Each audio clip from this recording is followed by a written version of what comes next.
You're listening to Raising Anchor on 990 WBOB.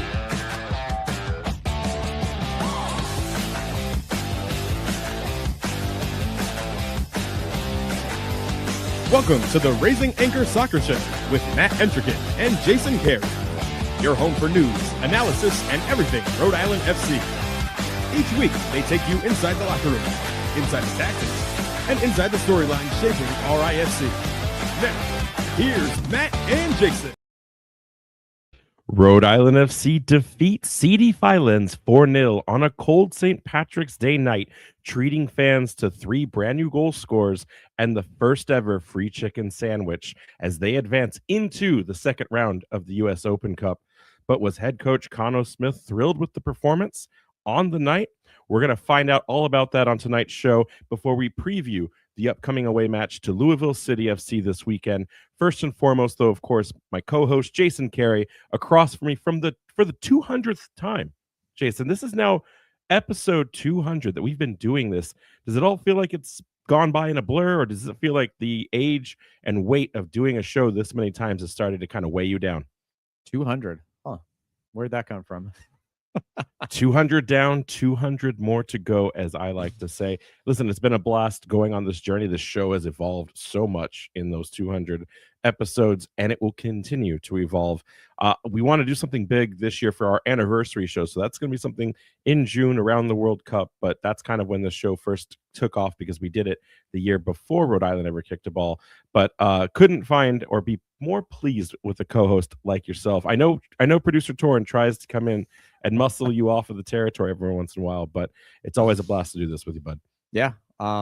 It's been great. 200 episodes. Like I said, I really can't believe we've done this many.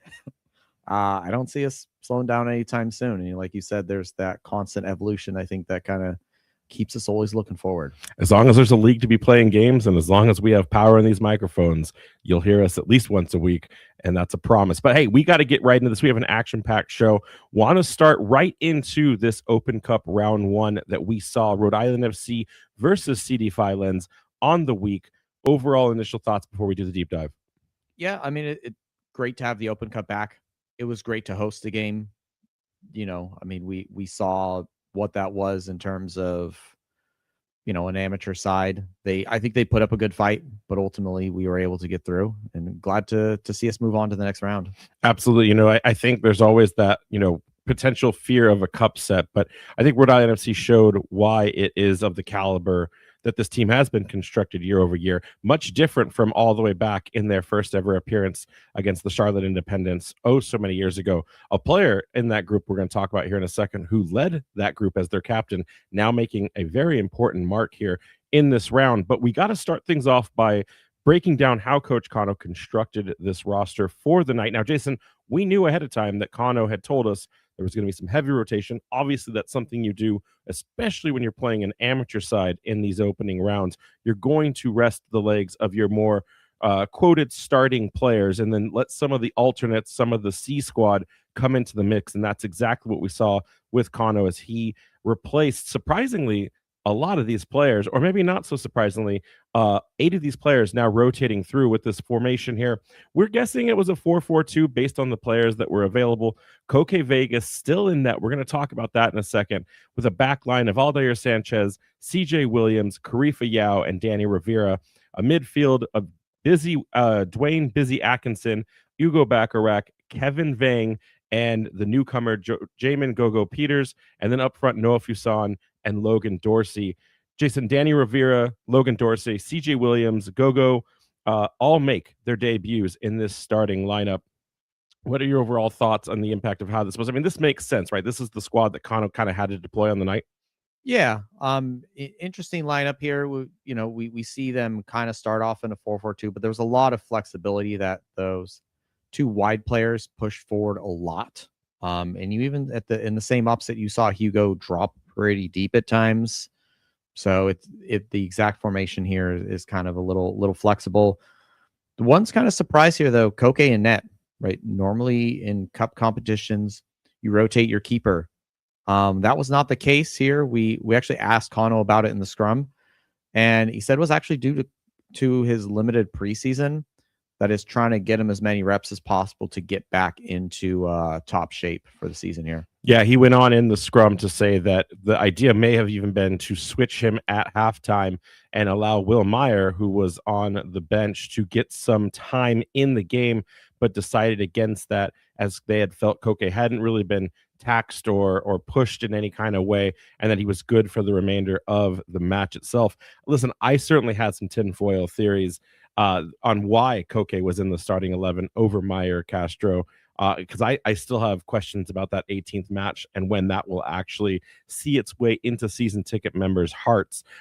Do we think that this actually helped Koke in preparation for a matchup like Lou this weekend, or was this just a mental thing? Because I could almost on the other side of it see Myers or Castro not getting what could be one of the few chances they'd get all season. Does it go both ways in that? I mean, I think Koke got value out of this. Keeper is one of those positions that, unless there's an injury, they could probably play every game, right? A lot of their strength comes from that mental fortitude.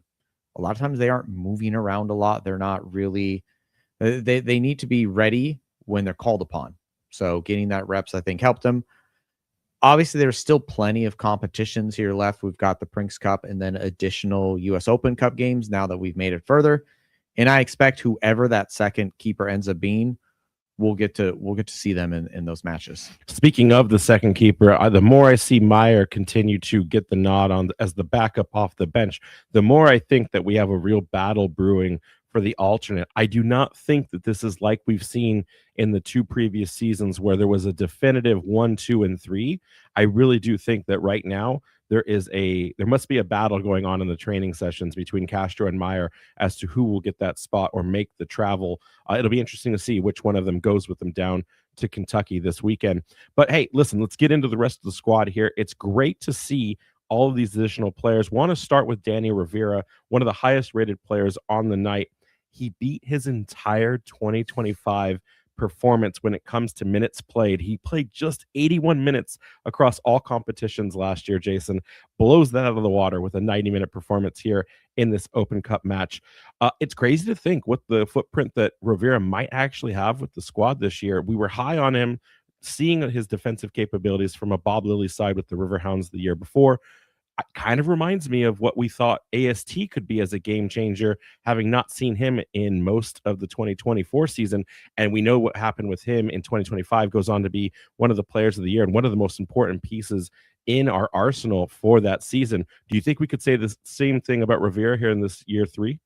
Yeah, it was really great to finally, to a certain extent, see what he was made of, right? Most of his appearances last time were garbage minutes, maybe 15 at best. So you couldn't really get a good idea of who he was as a player. I hope that he gets some more opportunities this season. I guess that'll kind of come down to how Scardina also performs, right? It does feel like we at least now or have more recognized right-sided players as opposed to, makeshift midfielders.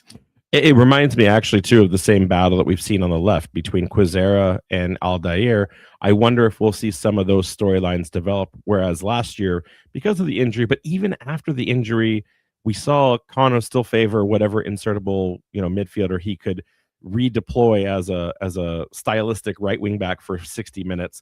I wonder if Rivera's actually got a legitimate shot at maybe solidifying his position on that side if Scardina doesn't get the nod, whether it's due to performance or injuries. It should be an interesting battle to watch.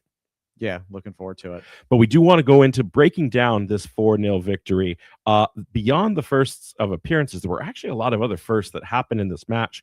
Want to start things off, of course, with the Rivera goal that opened things up for Rhode Island FC after he scored in the 13th minute. Jason, this is probably my favorite goal of the night. I know others might argue for one of the other ones, especially the ramifications of it, but you see Rivera cut across inside traffic. He's on the other side. There's so much interchange that I think Khano allowed these players to have that flexibility on the night. Rivera comes through. The ball goes from Peters to Vang. Vang picks up his head and just flicks on a pass through lines. Rivera brings it down, redistributes it right back into the net, and it's a perfect goal. It's a beautiful goal, and it sees Rivera get his second professional goal, his first with Rhode Island FC, and it sees Kevin Vang get his first assist with Rhode Island FC. Yeah, it took a lot of composure there to control that over the top and get it across his body into that far corner. It was a really good goal. Maybe my favorite so far of the season, considering we've only seen 5 and 4 of them came from this match. But here's Danny Rivera in his own words for the match. Walk us through this second professional goal. We've talked at one point about where big moments for you lie in soccer. Where does this goal fall for you?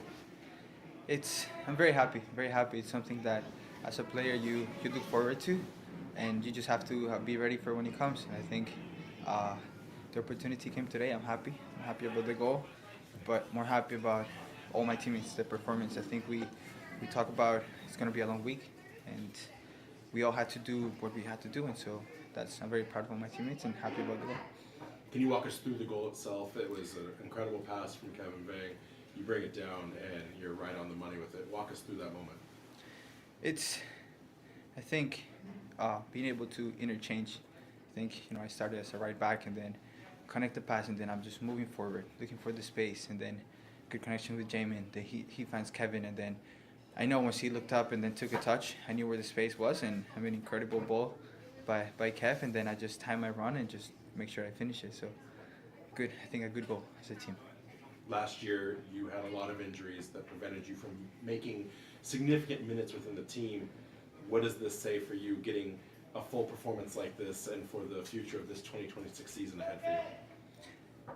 It is amazing to play 90 minutes, to feel good with the body, to know that every day it adds up. So I think last year was definitely hard, every day coming in and not being able to help. But with the support of my family, my teammates, the coaching staff, knowing that it was going to come, I think that helped me a lot. The trainers every day, it's okay, it's all right. And yeah, good preseason this year, feeling better, and now a good performance today. So I'm just very thankful and blessed for the opportunity to be out there healthy and be able to play with my teammates. So that's Danny Rivera on the goal. It's good to see him in action. We expect more from him, but we also have to kind of give Kevin Vang his kudos as well, right? Yeah, Kevin Vang showed up big on the night. He was very busy throughout the midfield there, collecting the ball, distributing it, playing nice, clean, simple passes, kind of keeping the ball moving there. Really put in a shift there. Yeah, I mean, it's wild. We asked him in his press conference. He was the captain of the U.S. Open Cup squad against Charlotte Independence. It's wild to know that he's still here 3 seasons later, putting in similar performances.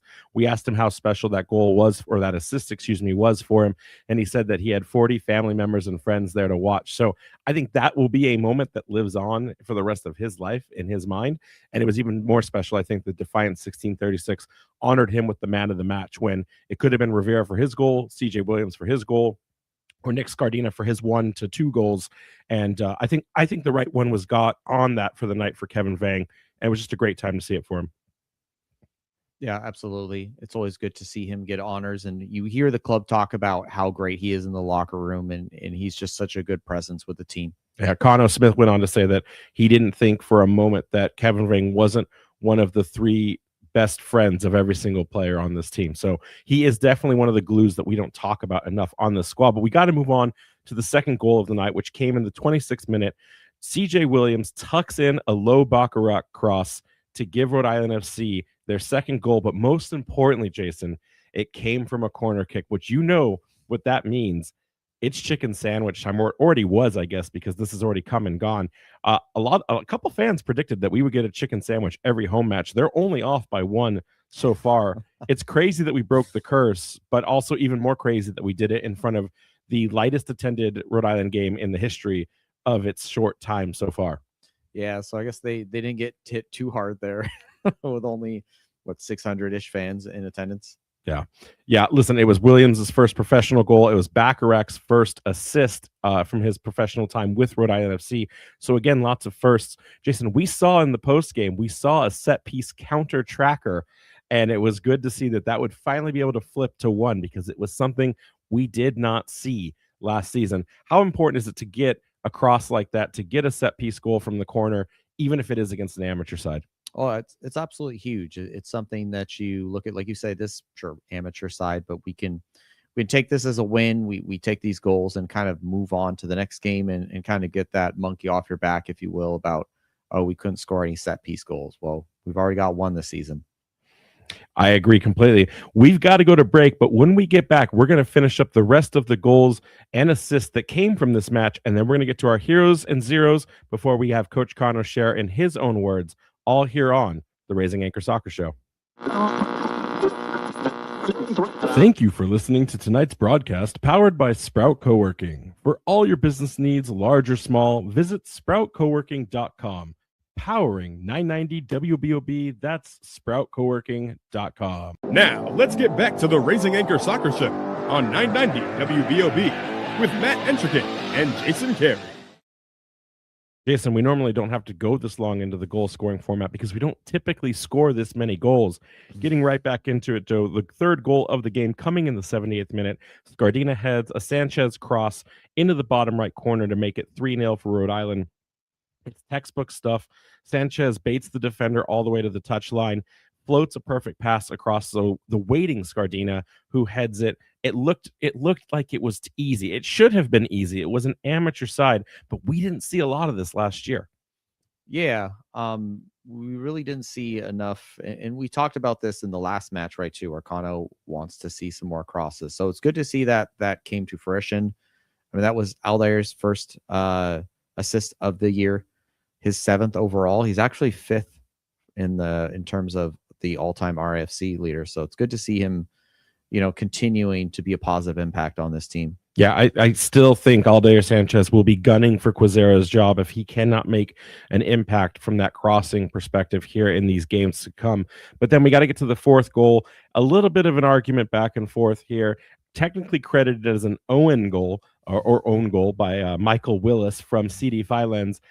Listen, Scardina's all over this ball, trapping it down. He takes the shot, and there's a deflection that finds it going to the back of the net.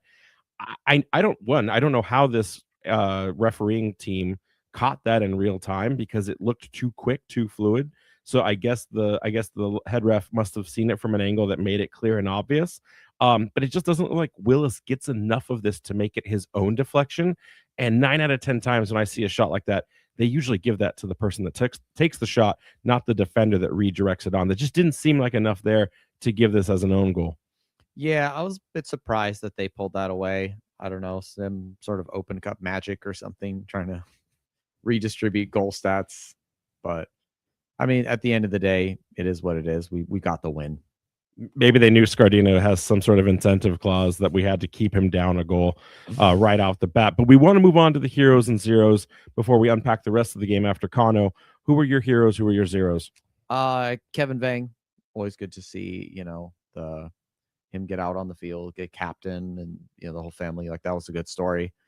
Zero is injuries. We don't know for sure. He said he was okay, but Scardina did come off with maybe a potential injury. We played kind of the end of the match with only 10 men, and you just hate to see that. So hopefully there's nothing there, but we really don't need injuries to stack up like they did last year. Yeah, for mine, the heroes, 3 new players opening their goal accounts with Rhode Island FC. That's a fantastic feeling, knowing how hard it was to find goals with this team last year. My zeros, though, it kind of goes both ways. A lot of missed opportunities. I think Aldair Sanchez might have been haunted by the goal that he almost Prince Sadied and failed to capitalize on. We'll talk in a second about how many exact shots and shots on target this team had, and maybe what kind of influence what we heard from Coach Khano. And I think that's where we got to transition to, because listen, I don't know about you, but I was surprised at the interview that we had with Coach Khano. I expected it to go in a completely different direction, and we were kind of caught flat-footed right out the gate. So here's Coach Khano in his own words after the match. I thought it was a professional-ish performance from the guys. I still think we could have done loads more better. But I think overall, we still need to improve in the final third. I mean, we arrived to the final third so many times and just rash decisions, immature decisions. We need to play like adults more in the final third. I just felt we were so naive and young in our decision making in the final third. Like we should have scored way more, and it takes a little bit of patience and looking and finding the right pass, but it's obviously something we need to train. Coach, was that maybe something down to the fact that a lot of these players were getting their first minutes or the debut with Rhode Island, or was it something else on the night, as you're saying, about this, professional-ish? Possibly, but ultimately, they're professional players and professional athletes. You need to be ready when called upon and take your moment when it's there. I think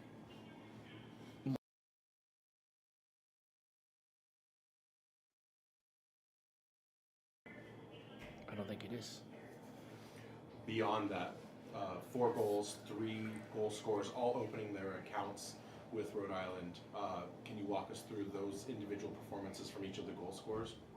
Remind me who scored. I don't remember Sure. who scored. So opening it up first was Danny Rivera. Yeah. His first goal with Rhode Island. Then it was C.J. Williams, and then finally Nick Scardina. We're not sure if the 4th goal was his or if it was an own goal, but all 3 of those players getting on the score sheet.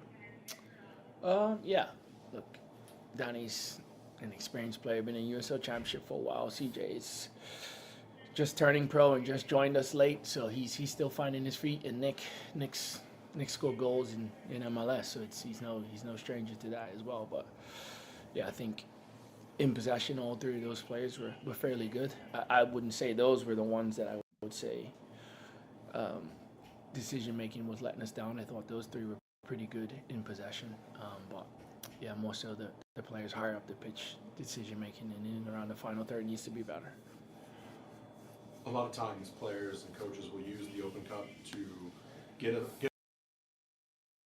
matches happen, and you get to play players like this into those kinds of games. Say a question again. Did these players show enough to make a case to get in to crack the 18-man roster on a regular game? Well, I mean, I guess the ones that I think it was only 3 that were on the field today that didn't make the roster on at the weekend, which would be Danny, Jamin, and Kevin. But yeah, we need to see the health of the squad, and we had to take Nick off. Hopefully that's not too bad, but that was more for that have been out. Obviously, we're out today. Generally, all right, that's Coach Khano. So not happy with his squad, kind of singling out the more forward position players. I kind of have to agree with him. Noah Fuson didn't exactly light up the night. Busy kind of got lost in translation there. What were your overall thoughts? Were you surprised by him calling his team professional-ish on the night? a little bit. But I mean, I guess at the same time, maybe, I was personally happy with the performance, right? We got the 4-0, moved on, but Khano has that a bit of a perfectionist in him. And I think he saw the kind of glass half empty version of the match and thought, well, there were tons of opportunities and we didn't score. And I think it's maybe him kind of thinking to the rest of the matches and thinking we can't keep playing like this and not converting those chances, especially against an amateur side. It's interesting you say that about in continuation, thinking back to the Sporting Jacks result. Both games saw 26 shots. I didn't realize that 2 games in a row we saw that many shots. This one, though, of course, 12 shots on target, a new club record in terms of a single game total number of shots on target. Again, it's an amateur side, so take with that what you want. But do you think that it's all down to the finishing and the clinicalness? Is Khano, I don't want to say concerned, because he'll adjust, he'll tinker, but do you think he's now seeing this 2 games in a row and it's like they're forgetting their shooting boots, or I guess not their shooting boots, their finishing boots at home? Possibly. I mean, I think that, some of this could have just been to heavy rotation, right? Maybe if we saw, if Alfonso and JJ were in there, would we have scored an 8 or something, right? Like possibly. It's hard to say, in that there were some of the fringe players. Some of the players was their first minutes for RFC. So I'm not too concerned just yet. We got the goals. We had to move on. But like some of the players will probably have to be concerned about their like composure in front of a net that they'll, going forward. Yeah, I mean, and if Khano expects 12 goals for 12 shots on target, then maybe that's another thing that Khano will have to adjust his own expectations and move forward from there. But hey, speaking of it, before we move on, want to talk about the big cup set of the weekend as up north, Vermont Green dethrone Portland Hearts of Pine in a 1-0 win. Listen, we don't know the draw until Friday, so this is being recorded before that. but there's a real chance we could see Vermont come down and play at Centerville Bank Stadium. There's a real chance, I don't think it would go the other direction. We could travel up to Vermont. And then, of course, there's a real chance that we don't see either one of these teams and we end up playing Hartford for the 37th time. How bad should fans of the sport of New England want to see Vermont and Rhode Island take the pitch together in this second round of the Open Cup? Well, I think that would be a great opportunity to showcase what Vermont has been building up there. I think they've got a great fan base. It would be great to see them, right? These are the type of teams that you're not going to see all the time. We're guaranteed to play Hartford at least twice a year, if not more. So at a certain point, like we'll get to them when we get to them. So I'd rather, get some opportunities to play some teams that like we haven't seen before. I mean, and that too, we don't know the final result of the Westchester fixture as they're in the Open Cup right now. They are leading 1-0 to the New York Renegades at this time. So I have a feeling these four teams will come together. If you had to pick one and it couldn't be Vermont, were you wanting Westchester in the second round, or are you asking for Hartford? I would go for similar thing with Westchester, right? I mean, we saw them last year, but like only one time. So once a year as opposed to two with Hartford. Or 17 for Hartford. Yeah, 17. You just want to punch down on your opponents one last time before we become the Davids and not the Goliaths. I'm just, just a little tired of Hartford this, Hartford that.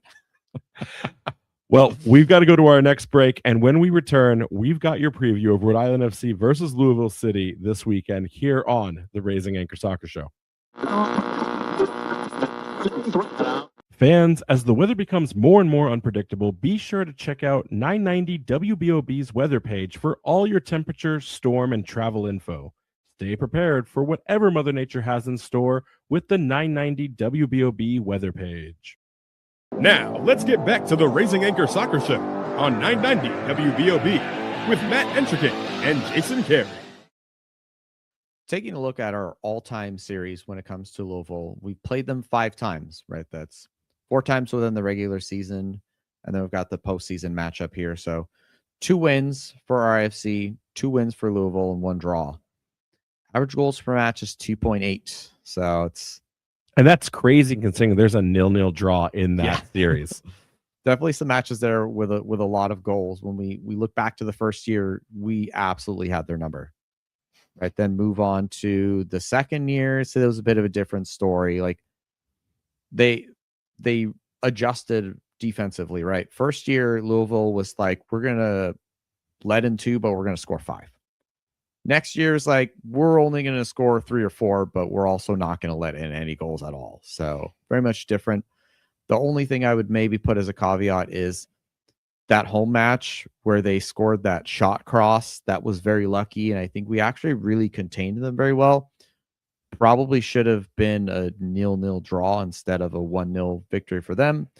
But sometimes, luck just goes their way, and you just can't do anything about it. So doing a little bit of research for Louisville ahead of this game, started to see, like, we know that they've been on this meteoric rise, most in part, I should say, because of Danny Cruz, which we will talk about in a bit.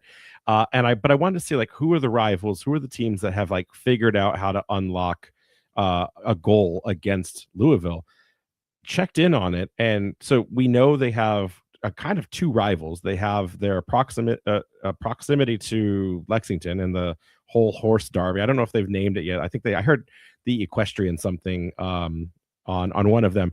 But then more famously, because the teams have been around longer, they then also have the one with Indy 11. It's called the Louisville Indianapolis Proximity Association Football Contest, or LIPEF. I don't know. The whole point of it is I went and said, okay, if Indy 11 is their rival and has been their rival, what has that looked like? Indy 11 has not won a game against Louisville since 2022. And in all time, they've only won 5 of their 25 matchups against Louisville. So I'm starting to think, okay, maybe that's Lexington's job then. But Lexington right now is in the Western Conference, so it's hard to get that derby feel. So I went and checked all the stats that I could pull from 2022 to when Indy last won their game against Louisville. Do you know which team has beaten Louisville the most? I would probably guess like Pittsburgh. It's Rhode Island. Rhode Island has beaten Louisville the most times in regular season play since 2022. and we've only done it twice. Now, there's been some upsets. Some teams have gone in and just stolen 3 points, but they've only been able to do it one time. And of course, then there was the knockout from, I think Detroit got them last year in the postseason. But like right now, Rhode Island could be the closest thing to a boogeyman for Louisville, and I didn't even realize it. So when you started talking about the head-to-head, I was like, is that really us? I don't know. But now hearing that, is there a potential that this is a rivalry team? Because like I think we always know Hartford. We don't really like Detroit as a club, and Pittsburgh is our boogeyman. Is this the makings of another boogeyman? We just didn't quite realize it on the day? I think it's possible. I think, though, we will need to get another result or two out of our matchup, whether that be home or away, just to kind of, it would be more of a rivalry from a sporting perspective. As far as I know, I don't think there's any real beef between each other.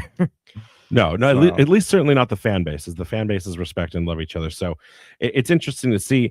Obviously, it's too early into the season to break down this team's tactics and what we could expect to see on the weekend. Also, too, with the new head coach change, I don't know if we'll see something new get introduced into the mix-up. But for those of you that are the uninitiated with Louisville, some of the things you can expect from this team, this is the pinnacle team. This is the perennial of the league. And what you're going to see on the weekend is high tempo, high press. You're going to see the fullbacks absolutely getting into the attack and overlapping and overloading on the wings. You're going to see the midfielders doing an insane amount of secondary runs from that back line into the box for transition.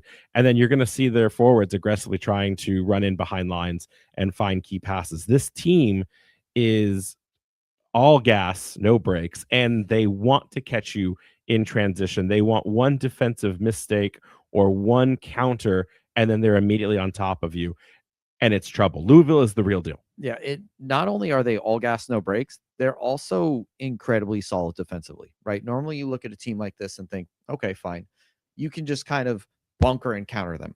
Nah, it doesn't work. You can't do that either, right? So it should be interesting to see. Now, that being said, Rhode Island could be the best team suited for it from a defensive standpoint. Again, one of the best defenses from last year. They contained, like you said, Louisville in that second game, basically a 0-0. The first one at Lynn last year did not really go our way, but we were injury prone at the time when we played them. So who knows what that would look like. Got to jump into the injury report for time here and want to just kind of show this. It's not a fun graphic, Jason, because these never are. I feel like the injuries are quickly compounding. Amity Diop still listed as out. We did not get a media day alert on whether or not he'd be available. I can tell you Amos Shapiro-Thompson will absolutely still be out of this match. And then our questionable Zach Harivo saw Zach at the Open Cup game walking under his own power, no limp. Khano had said he had rolled an ankle. That was the initial assessment after the home opener. Hard to say if that's enough time or if maybe he takes it easy on the week to get back to 100%. And then, like you'd said earlier, Nick Scardina is questionable at this time.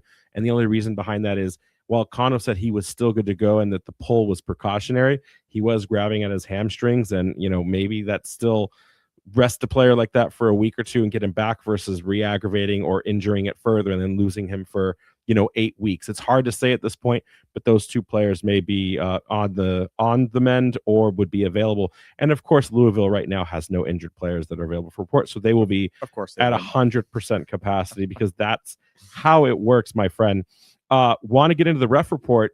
I don't know if people are going to love what you're about to say. Yeah, it's everyone's favorite ref here, Jeremy Shearer, with assistant refs Matt Trotter and Alex Adkins, with the fourth official Kellen Radicev. So you say like everyone's favorite, and I don't know if people realize who this is because there are more, let's say, nefarious names out there in the USL pro ref ecosystem. Jeremy Shearer, everyone, for those of you that don't know this, here's a little history lesson for you. He has now reffed Rhode Island FC games 4 times, and he's got some big moments in there. He reffed our first ever match in our club's history against New Mexico United. He reffed El Clamico on Big CBS last year, and he has reffed a Louisville game, the very first Louisville game ever, back at Burns Stadium in 2024. Now, what do all of those things have in common, Jason? That sounds like Draw King's DNA. Do you think he has a Draw King's tattoo, like an Old English on him? Jeremy Shearer has never had Rhode Island FC win or lose a game. Every single game he has reffed has been a draw. The fourth one being the very first Loudoun United game away. So we have 3 0-0s and a 1-1 draw under his belt. If you're betting on this game, everyone, take the draw. I'm just telling you now. I don't support sports gambling like that, but take the draw, whichever you have, because this game has draw written all over it. But we got to move on into what we think is the formation guaranteed to be wrong here for this starting 11, and kind of look at what adjustments might be able to get made here. Yeah, I wouldn't expect too heavy of rotation outside of some injury concerns. When we look at the XG output from last week, and this is only his second match of the season, I don't think he's going to make any crazy changes just yet. We're going to see Koke Vegas in net here, Grant Stoneman, Karifi out, Frank Nodarce in that back three. We'll got our holding midfielders there, Clay Holstad and Ugo Bacharach, with Jose Quizera out on the left, and then depending upon Scardina's health, either Nick Scardina or Danny Rivera there out on the right side, with Piti Rodriguez there kind of being like in the hole, like the cam right behind the strikers of JJ Williams and Leo Alfonso. Yeah, like you said, I think the real questions are, does Scardina get the start, and is Harivo going to get the start? Frankly, I could easily see Bacharach be a swap and plug for that. I don't know if Rivera still fits the right wingback DNA of what Khano's looking for. Again, we saw him up and down the pitch in that amateur side, but he also then just did play 90 minutes, one of the few players to do that. So my guess is they're banking on Scardina minus an injury where they have to retreat, but then who do you actually put to replace him on that right? So hard to tell. It should be interesting. Question for you: who do we think are the key players from this Rhode Island FC side that are going to make a difference against this particular opponent in Louisville this weekend? Yeah, I think Koke Vegas is going to be huge. And I think we look back to this midweek game, and it's probably a big reason why he wanted him to be ready. Lou City creates XG like they're printing money. It's just, out of control. So at that point, like their lowest being the season opener here, 1.31 against Lexington. So Koke's going to face a lot of shots here, and I think he's going to have to come up big to keep us in this match. Do you think that unless Rhode Island does some sort of incredible defensive counter, do you think either side's going to keep it clean on the night? It's hard to say. I mean, after hearing about the ref, it almost feels like it's destined to be a draw. Lexington opened up their goal scoring against Louisville, and even Miami FC found a way to score against this squad last week.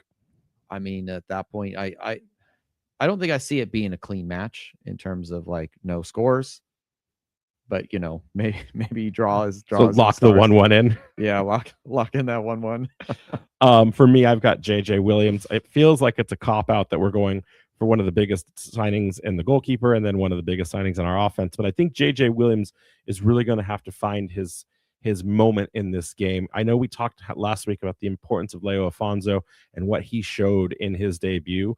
But then, you look at JJ, he was right there alongside him, a couple shots on target, very, very aggressive in the box. I think when we look at what Khano was saying about the missing chance creation from crosses, if that's been a focus on this week, I think JJ is going to find a way to muscle in some opportunities. Now, whether it's a pass on to a waiting Leo and they get the goal that way from a combination, or JJ just, does it himself, I think JJ's due. And we've seen a possessed JJ at Lynn Family terrorize the stadium in that postseason. So if we can get back to some of that 2024 magic, I think that he can be a real X factor on the night.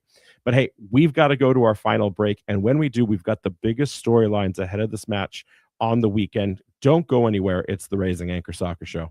Now, let's get back to the Raising Anchor Soccer Show on 990 WBOB with Matt Entricket and Jason Carey. Obviously, the big news of the championship this week is the departure of Louisville FC head coach Danny Cruz as he leaves for the colder pastures of one Minnesota United in the MLS, becoming one of their first assistant coaches. Jason, we've heard some things back and forth, lots of different people weighing in on this across the league. Does this affect the weekend at all, or is it just business as usual? Yeah, it's tough to say. I mean, we did talk to Khano about it after the Open Cup. I mean, he said he was excited for Cruz, so that he's a good friend of him. He's happy to see him kind of move on. But he also said that Louisville is one of those teams that is more of a machine, and that whoever's at the head of that machine is maybe not tinkering so much, that they kind of already have such a they have a DNA, a style of play that it probably won't see much change, at least in the immediacy.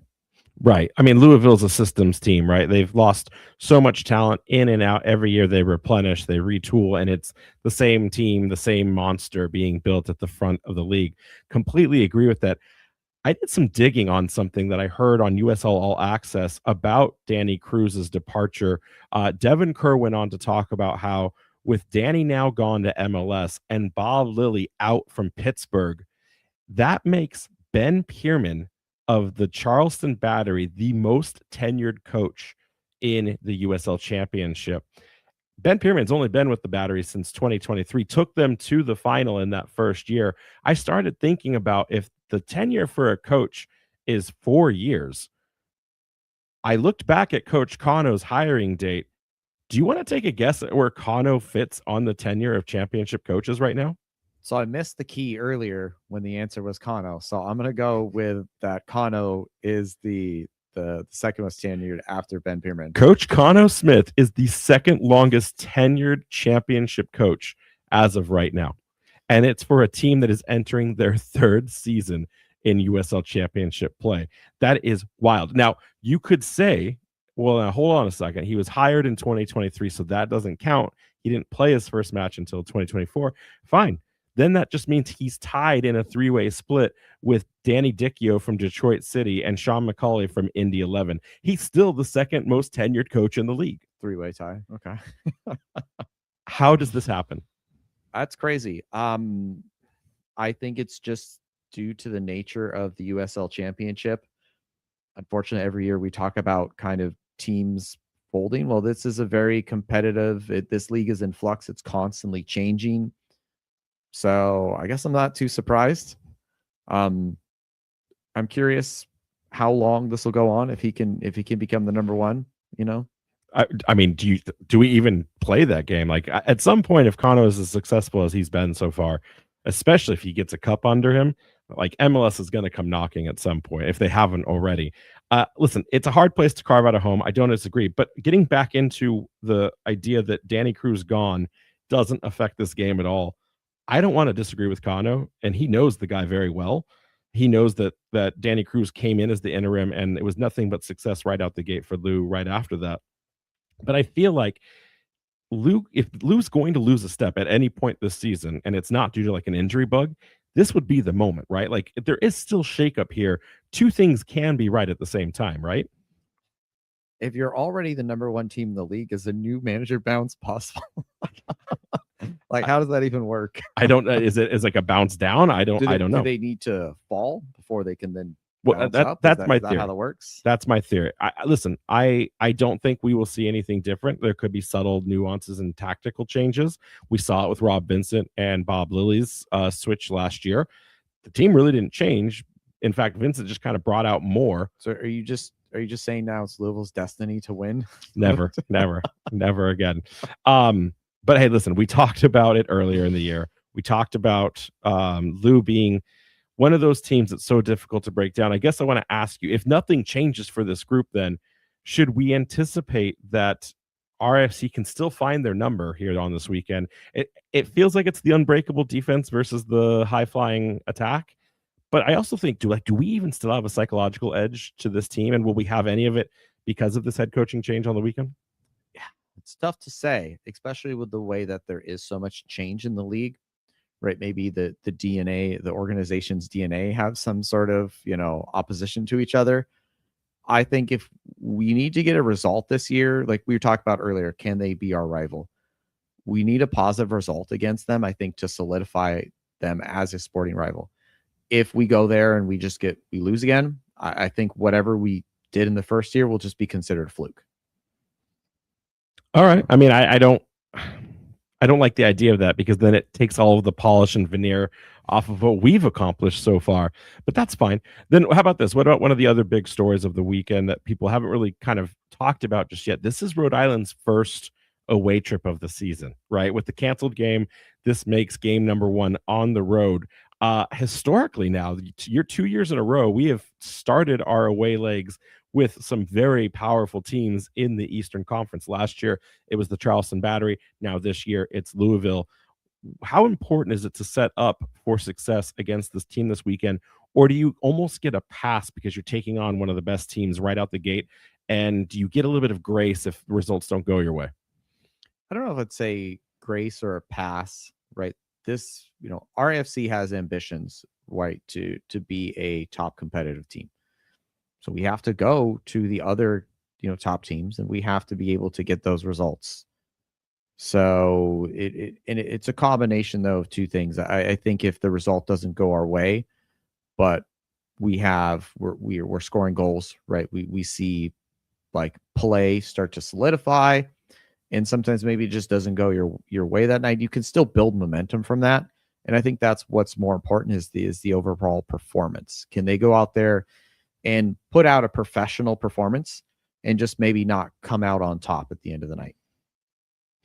I guess that's fine and dandy to say, but like also at the same time, I don't know if like how about this? Is a draw completely acceptable to go for? I know Khano will always say he goes for the win, but if these guys take out only 1 point on the road, can they keep their heads hung high?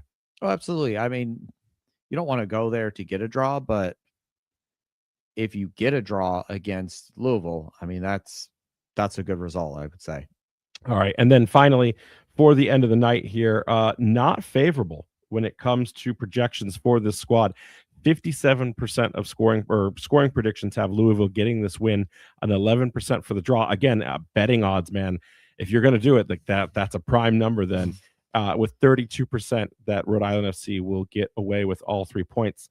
How does Rhode Island FC get all 3 points on this night? You have to be careful with set pieces. I think those at times have been our Achilles heel. Defending or attacking?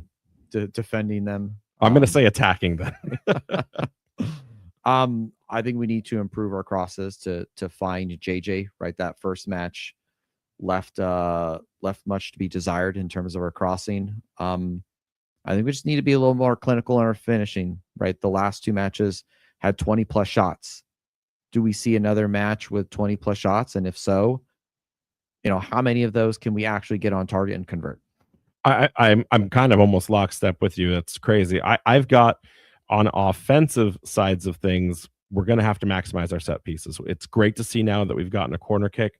I think that we've got the size on this team to go in and body for a goal, whether it comes from the corner or a set piece. So I think that may be one of those moments, because I also think that we're not going to see the same level of shot output in this game like we have in these first 2 appearances. I don't think Louisville's going to give us that many opportunities. So along with the whole fact about being clinical, with that lowered shot volume, we still haven't seen what can this team do to kind of turn it and drive it when it's not coming as often and as frequently. I also think, though, like we can't give up a goal in the first 30 minutes. I think this is going to be one of those second half affairs. Rhode Island FC is going to have to stay compact, not let Louisville control the game, and then weather that storm. Now, if they find an opportunity to capitalize on early, so be it. But Louisville seems to thrive on early goals. Miami was never really in the game, and they were chasing it from the entire time. And so I think that's where it's going to be. I'm excited either way for the first away game of the season. I think it's going to be a good test and a sign of things to come on the year for Rhode Island, and it's going to be exciting nevertheless. I've been told I may be on the halftime show tomorrow or I guess on Saturday for the game. So we'll see what happens there. But in terms of the watch party and details there, you can hang out with Defiant 1636 at the Guild in Pawtucket to watch all the action. Kickoff, of course, is at 4 p.m. And if you're not heading down to Pawtucket, you can catch the game on Nessun Plus, ESPN Select, and of course, listen to 790 The Score, where again, yours truly may be there. Maybe he won't. I don't know. I may be the plan B. I may be the plan Z. You never know with one Tommy Quinlan. But it's going to be fun nevertheless, and I can't wait to see what happens on the weekend. Jason, what's your final thoughts? Yeah, always a great time. Looking forward to it. See y'all at the Guild. Anchors up. We'll catch you next time. Anchors up. You've been listening to the Raising Anchor Soccer Show.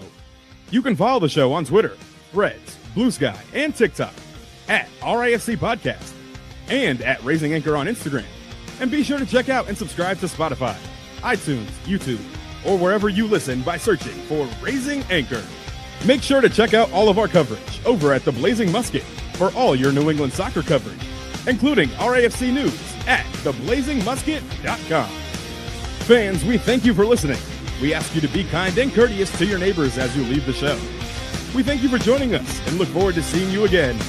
Until then, I'm your main man, Juju, and on behalf of the Raising Anchor crew, goodbye for now. And as always, we are Rhode Island FC.